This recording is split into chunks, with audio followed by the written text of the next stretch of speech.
Hi friends, today is a new day. It is the 22nd of December and I'm still in Chapel Hill. I'll talk about this line over my head. I know when my mom sees this video, she's gonna say she tied her scarf too tight. I promise you it wasn't tight. It's probably just the way I slept and it has this line over my head. And I promise you it did not give me a migraine. I already had one. But it is the morning of the 22nd. I asked them if I could video my appointment on yesterday, and all over the hospital it had signs that said your camera could not be in certain places of the hospital. So I knew once I saw those signs that there was a possibility that I could not record. And I asked the nurse and she said, unfortunately, we can't record. So I understood the assignment they had. But I understood the assignment that I wanted to take, but I couldn't do that assignment. But anyways, this video is going to be brief because I had to prepare for my appointment at 11. And I wanted to kind of lay down because I have to take another pill in an hour from now. And I have to take a Benadryl within that same hour because at the age of 43, I learned that now I'm allergic to contrast. And yeah, when I came up here several months ago to have an MRI done in Chapel Hill, North Carolina, that I started itching. My eyes started itching once they gave me the contrast. And yes, I do have on my makeup from yesterday. I'll wash it off. I was so exhausted that I just passed out completely. But I started itching over my eye. Normally when I start having allergic reactions, it starts on my right side and I start itching on my neck and on my thigh, and I know it's an allergic reaction about to start happening and on my neck. But this time it started happening on my left side. And I was like, okay, I'm kind of like out of breath right now because I had to try to hurry up and get breakfast before a certain time, before my cutoff time for me to eat, which was, they told me to be at my appointment at 11 to arrive, but my appointment starts at 9:30. So I'm cutting off my eating time at 9:30 versus 9 o'clock because that's when my appointment starts, is at 9:30. I'm at 11:30. So I was down there talking to a visiting pastor. She's here with her congress that's having an appointment done. I met her yesterday when she asked me where something was here at the Secu house. She was very sweet. And we talked today and she gave me some information that I'll share with you in this video, hopefully. I forgot my charger at home, so that's why I'm trying to also talk fast because I don't want my phone to go out. I will try to purchase a charger today so I can keep these videos rolling. And I would try to do that update tomorrow so I won't overwhelm you all with videos. But yeah, I'm trying to get all my food in today before a certain time. But where was I? But yeah, when I went in to get that MRI done, I started itching. And they told me that now I'm allergic to contrast. So they had to give me that medicine to take. And Benadryl and I do not work well together.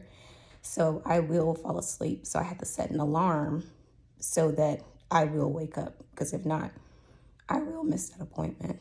And I don't have anyone with me here to wake me up to say, Paulette, wake up. Or yeah, I will be here another day. And I don't want to be here another day.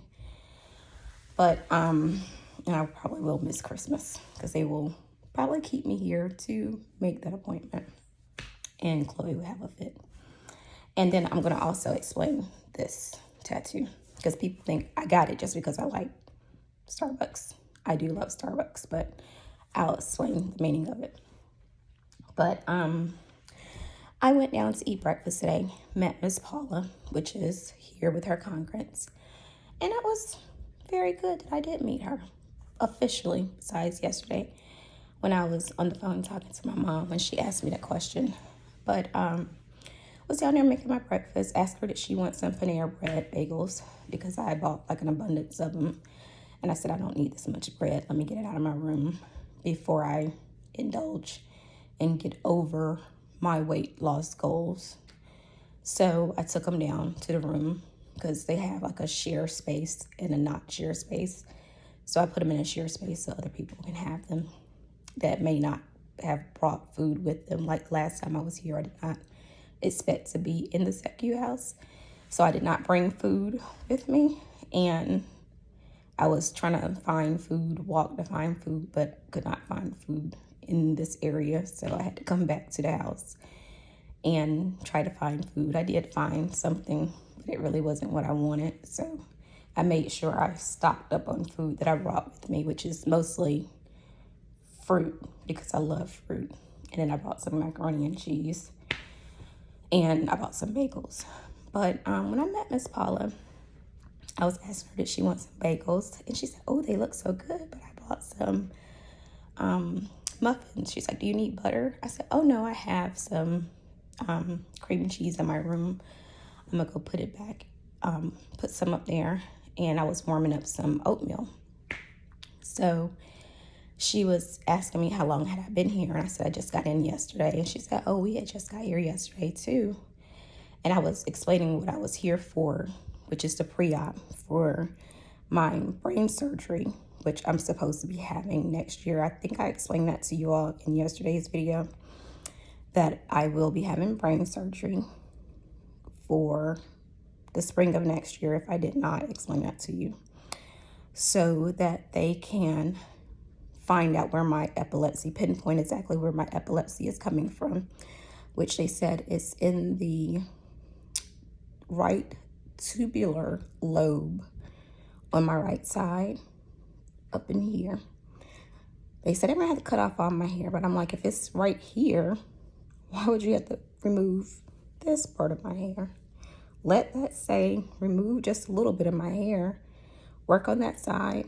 I can get a cute little cut right here from my barbers, my stylist in Greenville, and just let that stay.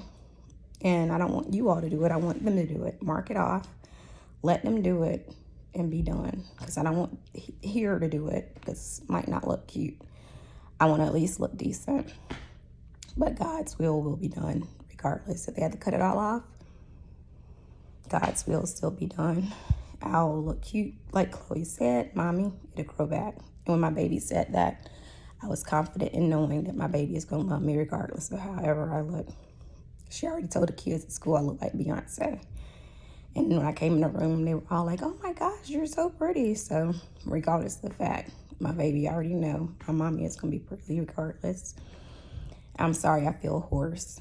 I was out in the air and my voice is gone.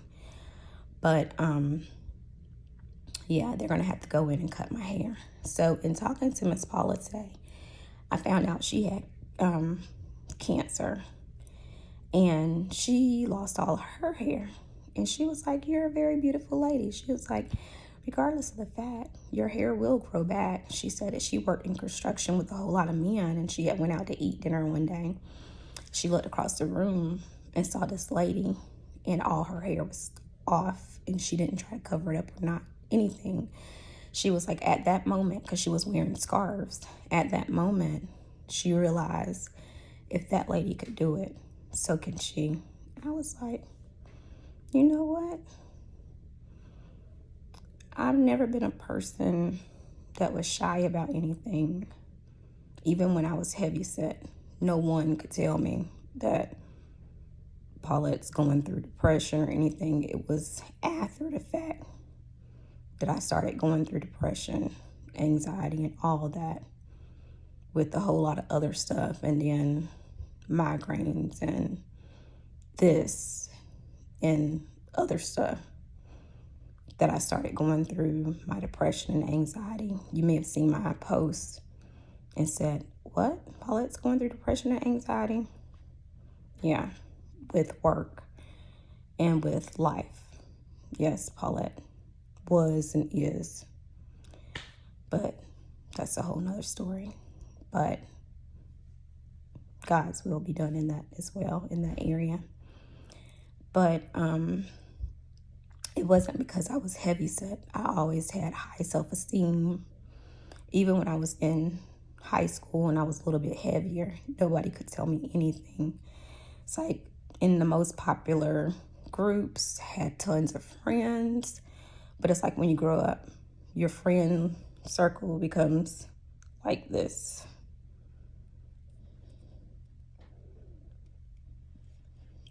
And it's like, where are my friends? They're all gone. And when you talk about certain things with them that you think you can share with them, it's like they are just gone, which is all good with me, because then that shows you who your true friends are. Like, well, maybe they could not take that I shared with them, which is all cool and dandy with me. I mean, my one friend that truly stuck beside me from middle school up into current, I still have her. So as long as I have her, then everything is all good. She showed me she was a true friend. And then I have other friends that stuck beside me from middle school to now. They showed me they were true friends. But the other ones that I gained through life that I thought were true friends, I don't have them. Fine with me. And then some that I recently came in contact with, I feel that I can share things with them and they're right there sticking beside me. They are true friends that I can call sister. So I appreciate them for that.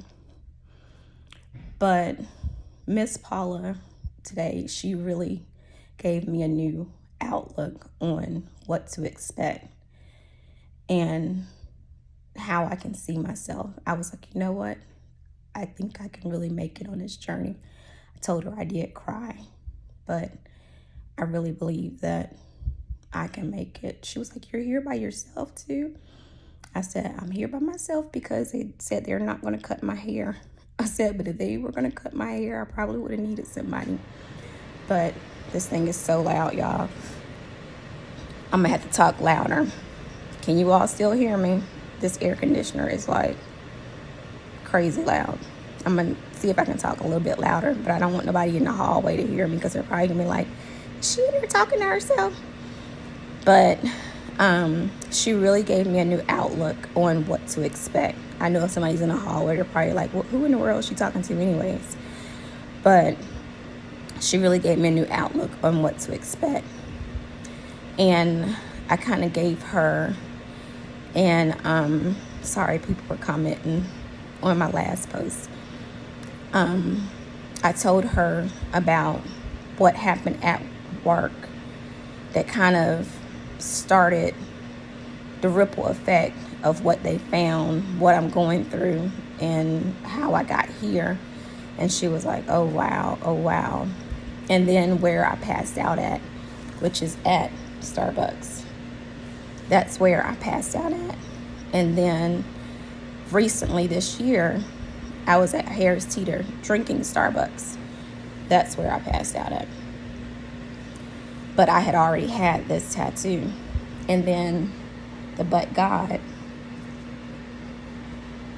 I got, because it was nothing but his grace and mercy that kept me through what I'm going through now, my anxiety and depression, me wanting to just say, you know what, God, and this one, my butterfly with the semicolon, that means my story is not over.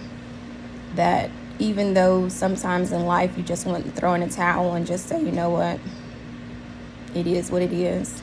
Look at that and just remind yourself, Paulette, your story isn't over.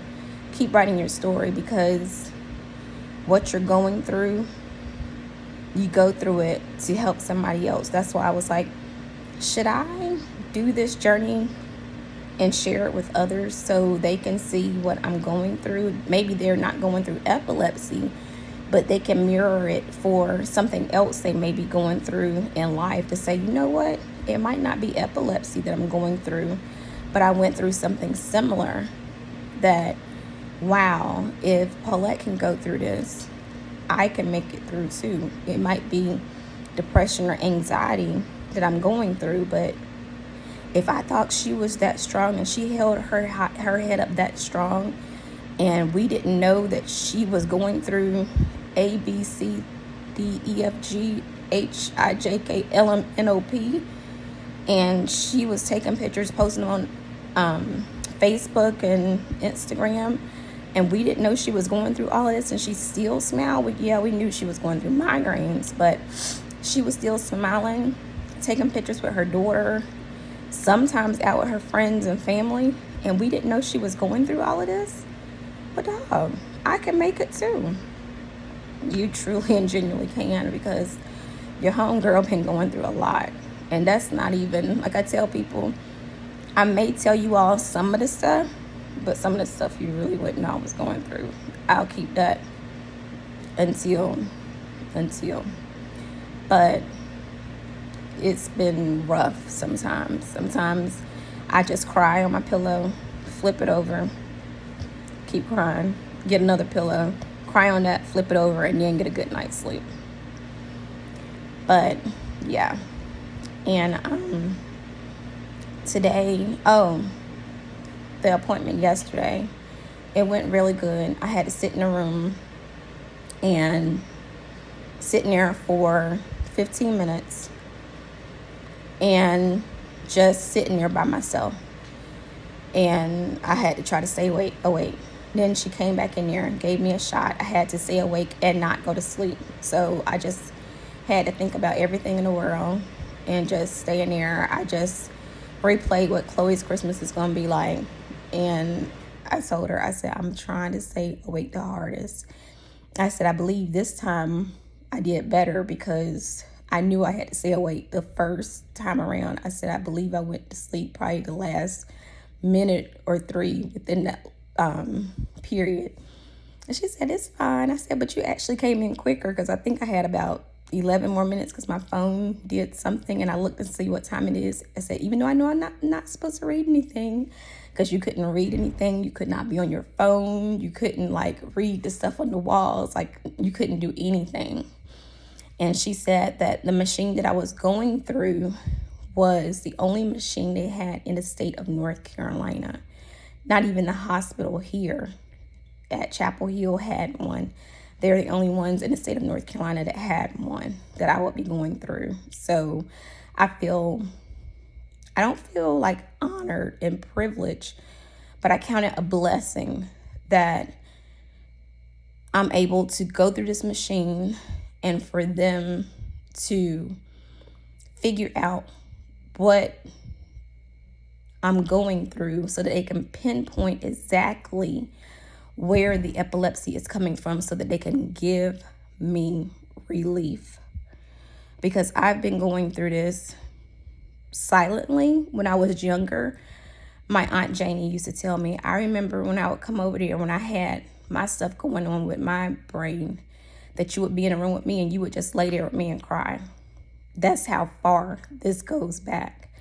And when she told me that, I said, you remember that, Aunt Janie? She said, yeah, baby. And she was in her 70s. She was like, I remember you used to come in the room with me and we would have the lights off and you would just cry. Those were her words. Those aren't my words. Now that she's gone, you all may say, well, those are just words. She just saying those were her words when she was living. I have no reason to put those words in her mouth. She said that she would write that up, or I could write it up and she would read it and sign it. Those were her words. But she never got a chance to do that because she had passed on. But she's like, yeah, baby, I remember that, but you're going to be okay.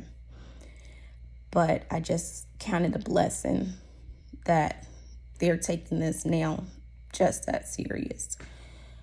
But I also counted a blessing that I met Miss Paula and she spoke into my life and she said, well, may I give you a hug? You're going to make it.